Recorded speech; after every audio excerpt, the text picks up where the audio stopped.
Council. Yes, sir. Ssemakadde is out of the country. You advise him to come back or remain there?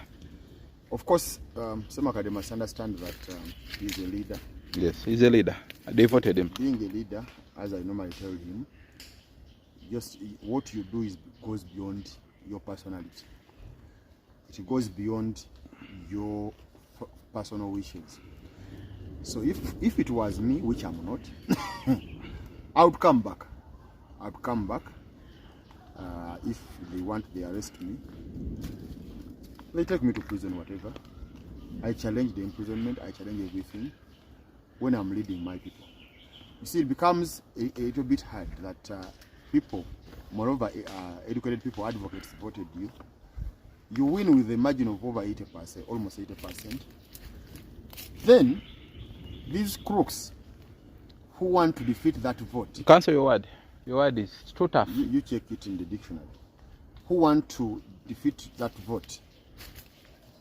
They use a fraudulent court system to take you out of power. Action. Action here, I mean, I don't mean the death used by soldiers, but I mean the serving of your people.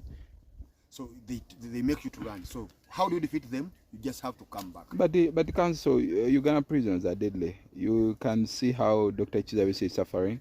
You advise one to come back and free them and face them. If he's a leader, his role will be important in improving them. When I went there for 18 months, I had some role, and I think the sim I had there then is not the sim we're having now.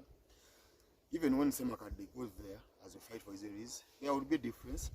And the people who voted him will be sure and will be okay that our leader is held somewhere. We have visited him. But I don't know, the Ssemakadde I know is a coward. He normally fears to fight on. So that's what I had to say. And don't forget we are going to Rwanda.